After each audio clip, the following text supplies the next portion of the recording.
Okay, Steve, let's get to the chase, mate. It's Sunday afternoon. Tell everybody you're working, aren't you?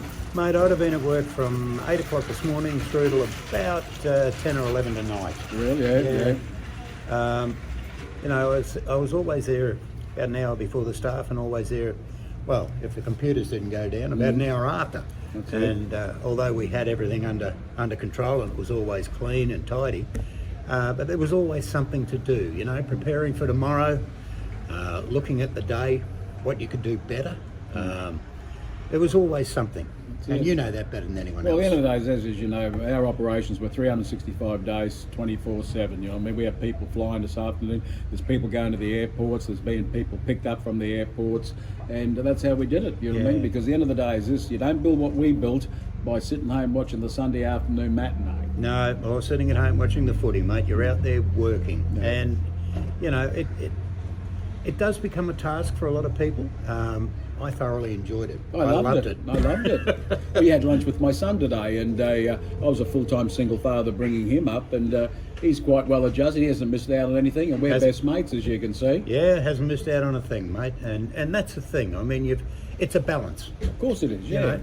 And you see a lot of people these days, they either find working for yourself too difficult, and as you've said on many occasions, if you don't like it, go get a job. Go get a job, everyone. As I say to people, go and get a job, because I listen to it all the time from people.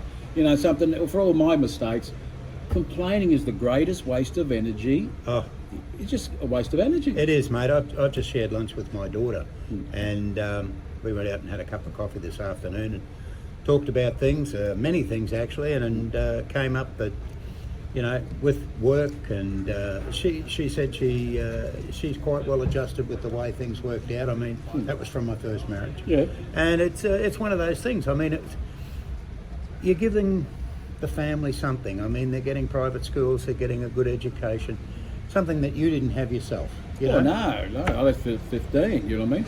I started in the shed in bloody Carlton. Yeah, You know? yeah. I mean, you've got to grow up, work out what you want, and if it's business that you want, then set that straight in your mind and go for it. That's it.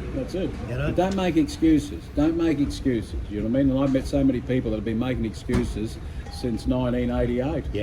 Yeah, no, you've just got to go full into it, and it's at a cost. There's no risk of that. Of course you pay a price, but at the end of the day is this: you still can build them and still be a good parent. Oh, 100% you can, and there's plenty out there doing that. That's it, heaps, bloody millions. Anyway, that's where we are Sunday afternoon. Don't forget, everyone, July the 1st on Tuesday, and think small, stay small. That's for And sure. Remember, nobody owes you a thing in this world, I can tell you that. Have a good day. Take care, Steve. Yeah, mate.